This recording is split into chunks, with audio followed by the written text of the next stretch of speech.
Friends, in this video, I am going to discuss how to deal with diverse learners.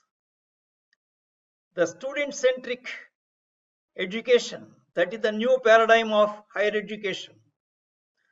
The student-centric education takes into account the need to know and develop the whole personality of the learner, enhance and facilitate learning, foster critical and sustainable thinking, promote experiential learning, emphasize learning through active participation, promote collaboration and teamwork.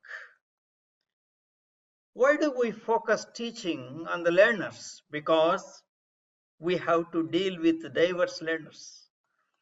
This is the cartoon representation of the diverse learners. They are from different backgrounds. They have different learning styles. Their intelligence quotients are different. So we have to deal with diverse learners. The learning styles are different for different learners. Some learners are sensory learners, most of the learners. But a few learners are intuitive learners also. They learn without even using the senses. They are intuitive learners. Some learners learn better when you use the visual aids. Some learners learn comfortably by listening to your lectures. Some learners learn better with the help of physical activities. Some learners learn better when you use inductive methods, from specific to generalizations. However, some learners learn better when you use deductive method, from generalizations to specifics. Some learners are active learners. Spontaneously they respond. Some learners are reflective learners. They take time to respond, but they respond very accurately and precisely. Different students possess different type of intelligence. Please refer to multiple intelligence theory by Howard Gardner. You can understand what is multiple intelligence, and different students possess different type of intelligence. Some students learn sequentially. Some students are global learners, a few of them. They can connect easily different concepts. They can connect concepts from different disciplines also. Approaches to learning, pace of intellectual development are different. Their interests are different. Students are from different cultural and socio-economic backgrounds. You have students from the category of differently abled students also, a few of them in your classrooms. You have to deal with them also. Now, please try to learn from the learner. Instruction begins when you, the teacher, learn from the learner. Put yourself in his place so that you may understand what he learns and the way he understands it. This is a quotation by Kierkegaard, very relevant in order to deal with the diverse learners. Learner-centered pedagogical practices must be implemented in order to deal with diverse learners. These pedagogical practices must include active learning by students based on activities carried out by them inside and outside the classroom. We must understand, therefore, what is active learning. Active learning is defined as any instructional method that engages students in the learning process. In short, active learning requires students to do meaningful learning activities and think about what they are doing. Please reflect upon this quotation by the great educational psychologist John Holt. Learning is not the product of teaching. Learning is the product of activity of learners. It doesn't mean that we should not teach, but more important is we must organize activities so that the students learn in a more effective manner. Then some of the learner-centered active learning strategies I am going to mention now. Learning by doing, learning through discussion among the peer group. You always form mixed groups, slow learners, medium-paced learners, and fast learners, always mixed groups.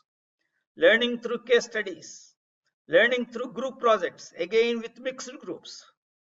Learning through field studies, process-oriented guided learning, inquiry learning, POGIL, again mixed groups. Experiential learning, reflective learning, collecting questions in a question bowl taken around the class by the teacher or one of the students, and discussion on those questions. Then open-ended questions by teacher, open-ended questions from students, preparation of question bank by students at various cognitive levels. These are some of the learner-centered active learning strategies. You have to choose the learning strategies as per the interests, as per the experiences, as per the needs of the learners. That is important, sir. Special tools for differently abled students must be made available in the classrooms and hostels in order to enable them to learn effectively without any disadvantage in all the active learning strategies implemented by the teachers. That environment must be created by the institutions. In the case of continuous and comprehensive assessment also, care must be taken that the differently abled students do not have any disadvantage. If necessary, different assessment methods with due weightages may be implemented. It's a good practice to provide one caretaker for a group of blind students staying in the hostels. I may mention here an example of a blind girl student in MBA program of the University of Hyderabad who got gold medal by securing the first rank in competition with the normal and healthy students. I may also mention here an experience of mine. I was conducting a faculty development workshop offline. In that context, I asked an open question to the group. The answer, almost spontaneously, was from a faculty member who is blind. At that moment, I was in ecstasy. I was thrilled. I would also quote another interesting example of a visually challenged student who later became a promising entrepreneur. He is none other than Srikant Bolla.